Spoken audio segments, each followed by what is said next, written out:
नमस्कार। Sanskrit online classes में आप सभी का स्वागत है। पिछली क्लास में हमने संधि के टॉपिक के अंतर्गत विसर्ग संधि को हमने शुरू किया था और उससे संबंधित कुछ सूत्रों के ऊपर हमने चर्चा की थी। आज उसी क्रम को आगे बढ़ाते हुए विसर्ग संधि के जो हमारे आगे के सूत्र हैं उनको लेकर के हम चर्चा करेंगे। तो आइए शुरू करते हैं। विसर्ग संधि के अंतर्गत हमारा जो अगला सूत्र आता है वह है अतो रोर प्लुताद प्लुते। अतो रोर प्लुताद प्लुते। अब देखिए सूत्र क्या कहता है और इसकी स्थिति क्या है। ये कहता है कि ए प्लुत अत से परे। देखिए इसका अर्थ लिख देता हूं मैं। ए प्लुत अत से परे रू के स्थान पर उ आदेश होता है यदि उससे परे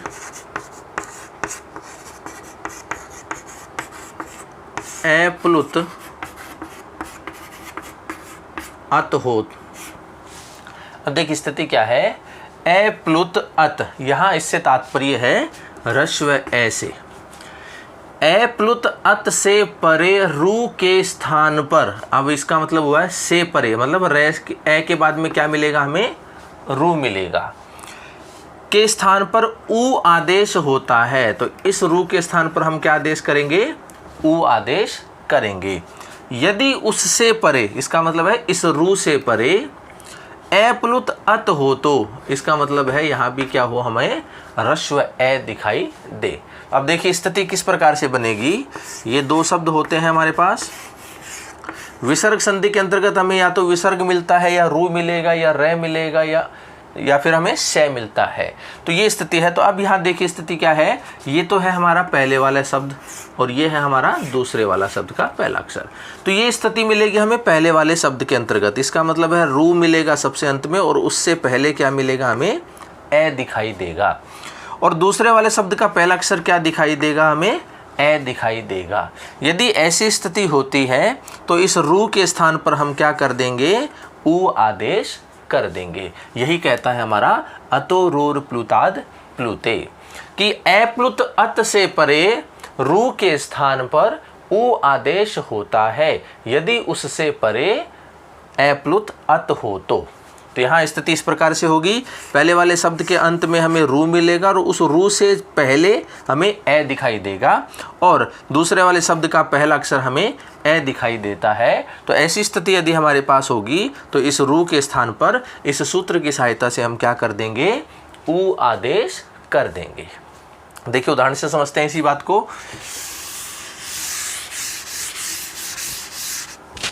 जैसे उदाहरण है शिवरू प्लस अर्चे। शिवरू प्लस अर्चे। तो देखिए स्थिति क्या है। हमने कहा था कि पहले वाले शब्द के अंत में क्या मिलेगा, रू मिलेगा। उससे पहले क्या मिलेगा, ए मिलेगा और बाद में क्या मिलेगा, हमें ए मिलेगा। तो यहाँ ऐसी स्थिति है हमारे पास। तो ये नियम क्या कहता है, यदि ऐसी स्थिति होती है तो इस रू के स्थान पर क्या कर देना है, हमें उ कर देना है। तो देखिए स्थिति अब क्या बन गई, सी व उ प्लस अर्चे। ये स्थिति बनती है। इस सूत्र के अनुसार तो केवल यही काम होता है। ये जो सूत्र है हमारा, ये तो केवल रू के स्थान पर क्या करेगा, उ आदेश करता है। तो इस सूत्र का काम तो केवल इतना ही है। लेकिन आगे का जो विभक्ति कार्य होता है वो इस प्रकार से होगा। तो यहाँ देखिए कि यहाँ ए है, यहाँ उ है, तो यहाँ गुण संधि हो रही है कि ए प्लस उ मिलकर के गुण क्या आदेश होगा, ओ आदेश होता है। तो आद्गुण सूत्र की सहायता से ए प्लस उ के स्थान पर क्या हो जाएगा, ओ हो जाएगा। तो स्थिति क्या बन जाएगी, देखिए सी वे में ए निकल गया तो वे आधा रह गया, ए और उ मिलकर के क्या हो गया, ओ हो गया और आगे क्या बचा हुआ है, अर्च्य है, ये स्थिति बनी हुई है। अब देखिए इनका वर्ण सम्मेलन करेंगे तो क्या बन जाएगा, शी, वह में ओ आकर के मिलेगा तो क्या बन जाएगा, वो, और स्थिति बन गई आगे अर्च्य, ये स्थिति है। अब देखिए पहले वाले शब्द के अंत में ओ है और आगे उसके ए आया है, तो यहाँ पर कौन सी संधि हो रही है, पूर्व रूप संधि हो रही है। तो एंग पदांता दति सूत्र की सहायता से क्या हो जाएगा, पूर्व रूप आदेश हो जाएगा। इसका मतलब हम इसको रखेंगे और इसको हम यहाँ से हटा देंगे। पूर्व रूप संधि यही कहती है कि पहले वाले को रखिए, बाद वाले को हटा दीजिए। तो स्थिति क्या बन जाएगी, अब ये शिवो। अब देखिए जैसे ही यहाँ पूर्व रूप संधि होती है, एंग पदांता दति सूत्र काम करता है, तो ये जो बाद में ए होता है ये पूरी तरह से लोप इसका नहीं होता है।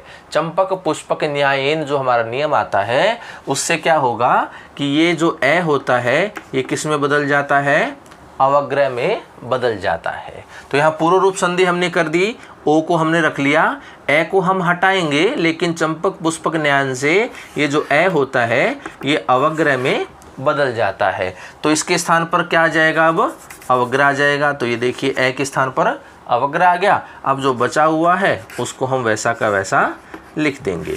तो ये स्थिति बनती है। तो शिवरु प्लस अर्च मिलकर के क्या बनता है, शिवोर्च्य, इस प्रकार से शब्द बनता है। लेकिन हमारा ये जो सूत्र है अतोरोर प्लुताद प्लुते, ये तो केवल क्या करेगा, इस रू के स्थान पर इस ऊ को ही करता है। इस सूत्र का काम केवल इतना ही है, लेकिन आगे का जो काम है वो इस प्रकार से होता है। तो ये तो है हमारे इस नियम के अनुसार। अब देखिए सीधी सीधी स्थिति हमारे पास क्या होती है कि यदि हम देखें, अगर परीक्षा में प्रश्न आता है हमारे पास, तो हम देखिए स्थिति इस प्रकार से होगी, पहले वाला शब्द हुआ, ये दूसरे वाला शब्द हुआ। यदि पहले वाले शब्द के अंत में क्या दिखाई दे, विसर्ग दिखाई दे, रू दिखाई दे, क्योंकि यहाँ रू रे विसर्ग से एक ही बात है। तो यहाँ देखिए स्थिति है, यहाँ विसर्ग दिखाई दे और इससे पहले क्या दिखाई दे, ए दिखाई दे, और बाद में भी क्या दिखाई दे, ए दिखाई दे। मतलब पहले वाले शब्द के अंत में विसर्ग दिखाई दे और विसर्ग से पहले भी ए हो और बाद में भी ए हो, तो हम क्या करेंगे, सीधा सीधा हमारे ट्रिक के अनुसार इस विसर्ग के स्थान पर हम क्या कर देंगे, ओ की मात्रा लगा देंगे। तो हम इसको स्थान पर क्या कर देंगे, ओ कर देंगे, और उसके बाद ये जो ए है इसको क्या कर देंगे, हम अवग्रह कर देंगे। तो यही तो काम हमने यहाँ किया था कि यहाँ हमने ओ बनाया सूत्र की सहायता से गुणादेश करके, और इसको हमने अवग्रह बना दिया था पूर्व रूप संधि आदेश करके और चंपक पुष्प न्यायन के द्वारा। तो इस प्रकार से हम क्या करेंगे, यदि हमें विसर्ग दिखाई दे, विसर्ग से पहले ए दिखाई दे और विसर्ग के बाद में भी ए दिखाई दे, तो सूत्र हमारा काम करता है अतोरोर प्लुताद प्लुते। और हम परीक्षा में क्या करेंगे, जब हमारी प्रतियोगी परीक्षा होती है उनमें हम इस विसर्ग के स्थान पर ओ कर देते हैं और इस ए को अवग्रह में बदल देते हैं और हमारा शब्द बना देते हैं। तो देखिए इसी आधार पर हम कुछ उदाहरण करते हैं जिससे ये हमारा जो सूत्र है ये स्पष्ट हो जाएगा।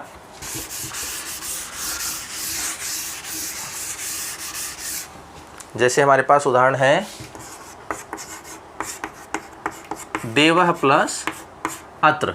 तो देखिए पहले वाले शब्द के अंत में विसर्ग है, विसर्ग से पहले ए है और विसर्ग के बाद में भी क्या है, ए है। तो हम क्या करेंगे, इस विसर्ग के स्थान पर ओ की मात्रा कर देंगे। तो ओ की मात्रा करेंगे तो ये क्या बन जाएगा, देखिए देवो बन गया।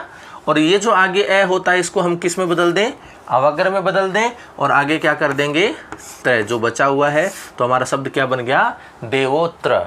देवो प्लस अत्र क्या बना हमारा, देवोत्र।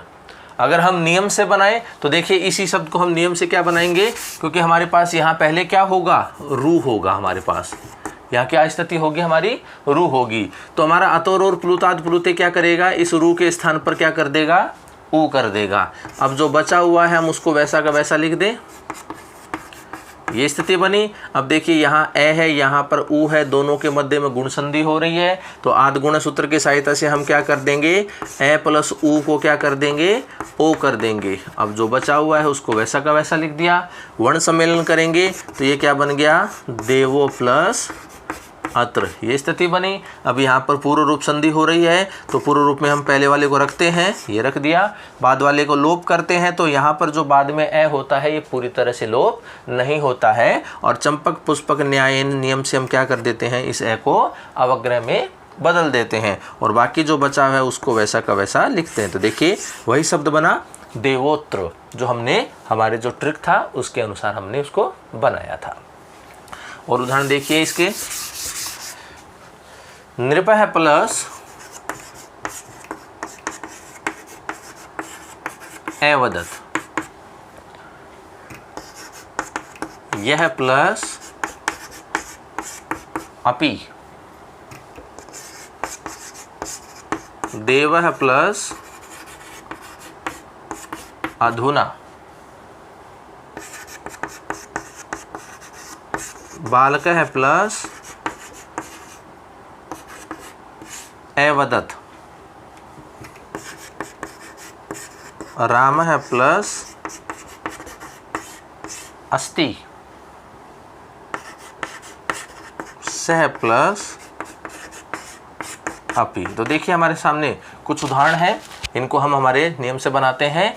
तो देखिए पहले वाले शब्द के अंत में विसर्ग है सबके, विसर्ग से पहले ए दिखाई दे रहा है हमें और विसर्ग के बाद में भी हमें ए दिखाई दे रहा है। तो हम क्या करेंगे, इस विसर्ग के स्थान पर ओ की मात्रा कर देंगे। तो यहाँ क्या बन जाएगा, ये नृपो, यहाँ पर क्या बन जाएगा, ये यो, यहाँ पर क्या बनेगा, ये देवो, यहाँ पे बन जाएगा ये बालको, यहाँ बन जाएगा ये रामो और यहाँ बन जाएगा ये सो।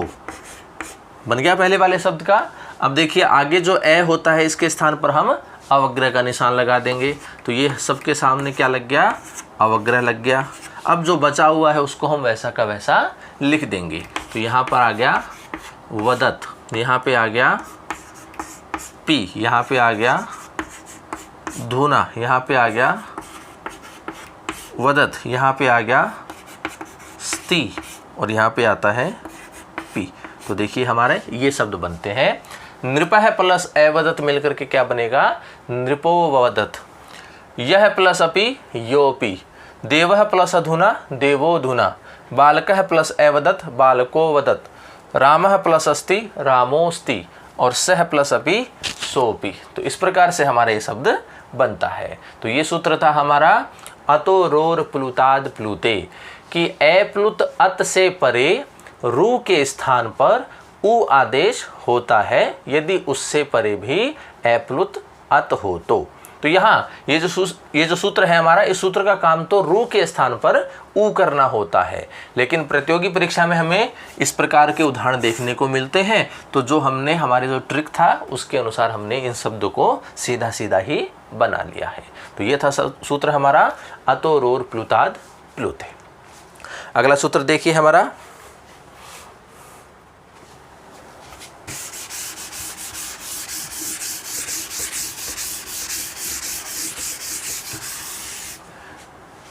अगला जो सूत्र है हमारा विसर्ग संधि के अंतर्गत, वो बिल्कुल इसी प्रकार का है जो हमने अभी सूत्र किया है अतोरुर प्लुताद प्लुते, ये बिल्कुल इसी प्रकार का है। तो ये जो सूत्र है हमारा हसीच, जो हमारा अगला सूत्र है हसीच। तो देखिए ये सूत्र क्या कहता है कि ए प्लुत अत से परे रू के स्थान पर उ आदेश होता है। ए प्लुत अत से परे रू के स्थान पर उ आदेश होता है यदि उससे परे हस प्रत्याहार का कोई वर्ण हो तो।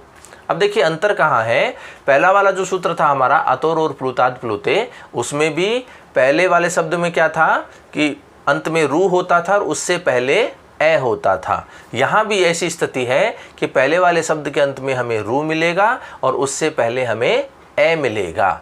अब देखिए अंतर कहाँ आता है, पहले वाले सूत्र अर्थात अतोरोर प्लुताद प्लुतो में बाद में जो हमारा क्या था ए होता था। अब यहाँ क्या मिलेगा हमें, हस प्रत्याहार का कोई वर्ण हमें मिलेगा। हस प्रत्याहार का मतलब हो गया माहेशी सूत्रों में है से लेकर के शय तक के जो वर्ण होते हैं वो सारे के सारे क्या कहलाते हैं, हस प्रत्याहार के वर्ण कहलाते हैं। तो देखिए स्थिति क्या होगी, अब हमारी ये हमारे दो शब्द होते हैं, यहाँ भी हमें क्या मिलेगा, पहले वाले शब्द के अंत में रू मिलेगा, उससे पहले हमें ए मिलेगा।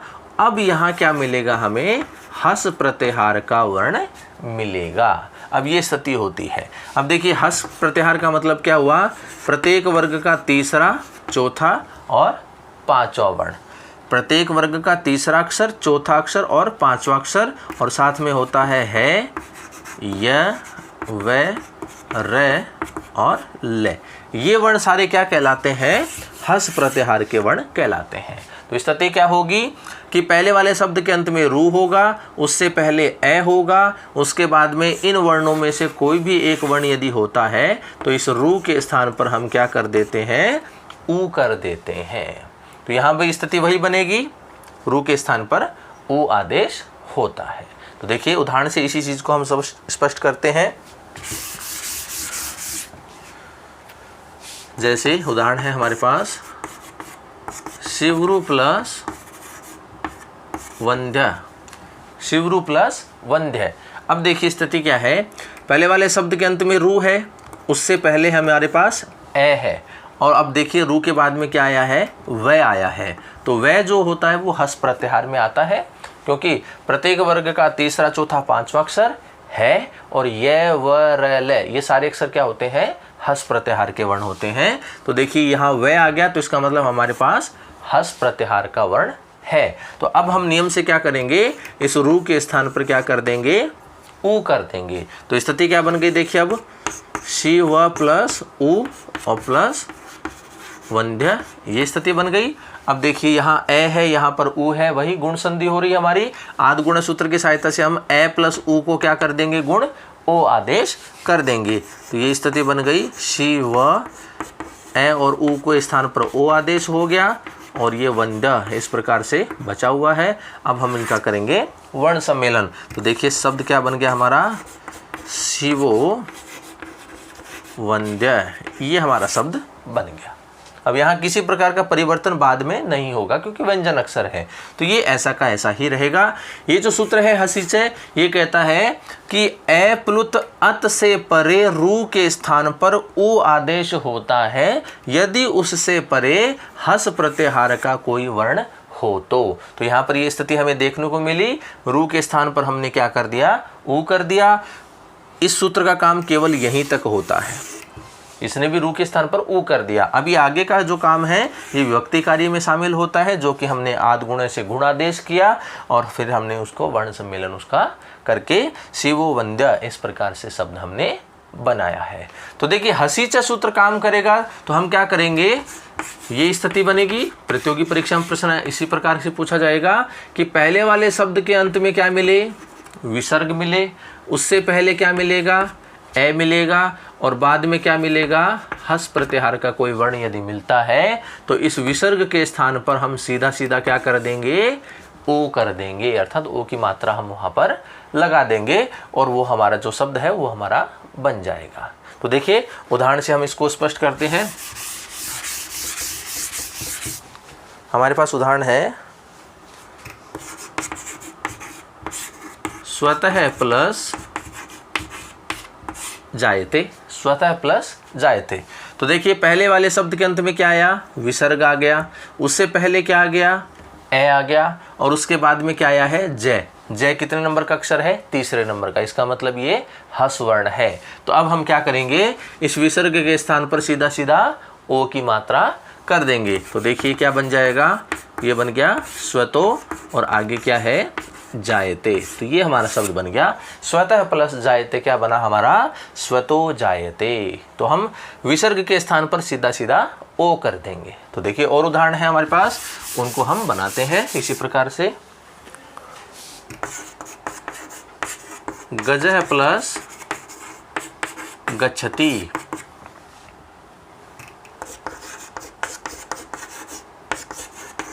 शिष्यः प्लस नमति, रामः प्लस वदति, बालः प्लस गच्छति, देवः प्लस हसति, कालः प्लस वदति, मनः प्लस रथ है। तो इस प्रकार से देखिए अनेक और उदाहरण हो सकते हैं, तो हम इनको सिद्ध करते हैं। पहले वाले शब्द के अंत में क्या है? विसर्ग है। देखिए सब में विसर्ग हमें दिखाई दे रहा है। उससे पहले हमें ए दिखाई दे रहा है सब में, और बाद में देखिए यहाँ गै है, तीसरा अक्षर है मतलब हस है। न पांचवा अक्षर है, हस है। वै हस में शामिल होता है। गै तीसरा अक्षर है शामिल होता है हस में। वै हस में शामिल होता है, और रै ये भी हस में शामिल होता है। तो इसका मतलब हमारे पास यहाँ सारे क्या है? हस वर्ण हमारे पास यहाँ पर शामिल है। अब हम क्या करेंगे? इस विसर्ग के स्थान पर सीधा सीधा हम ओ की मात्रा कर देंगे। तो देखिए क्या बन जाएगा? ये बन जाएगा गजो। अब जो बचा हुआ आगे वो वैसा का वैसा लिखा जाएगा। तो ये बन गया गजो गच्छति। यहाँ क्या बन गया? शिष्यो नमति। ये क्या बना हमारा? रामो वदति। ये बना हमारा बालो गच्छति। ये बना हमारा देवो हसति। ये बना हमारा कालो वदति। और ये बना हमारा मनो रथ है। तो देखिए इस प्रकार से हमारे शब्द बन जाते हैं। तो ये था हमारा सूत्र हसीचय कि ए प्लुत अत से परे रू के स्थान पर उ आदेश होता है यदि उससे परे हस प्रत्याहार का कोई वर्ण हो तो। और हस प्रत्याहार में प्रत्येक वर्ग का तीसरा अक्षर, चौथा अक्षर, पांचवा अक्षर है य व र ल, ये सारे वर्ण शामिल होते हैं। तो जिस प्रकार हमने इन उदाहरणों में देखा, और हम क्या करते हैं? इस विसर्ग के स्थान पर सीधा सीधा ओ आदेश कर देते हैं, जिससे हमने इन सूत्रों को सिद्ध किया है। तो आज की क्लास में हमने विसर्ग संधि के अंतर्गत अतोरोर प्लुताद प्लुते और हसीच इन सूत्रों के ऊपर चर्चा की। अगली क्लास में आगे के जो हमारे सूत्र हैं उनको लेकर के हम चर्चा करेंगे। तो आज की क्लास में इतना ही। धन्यवाद।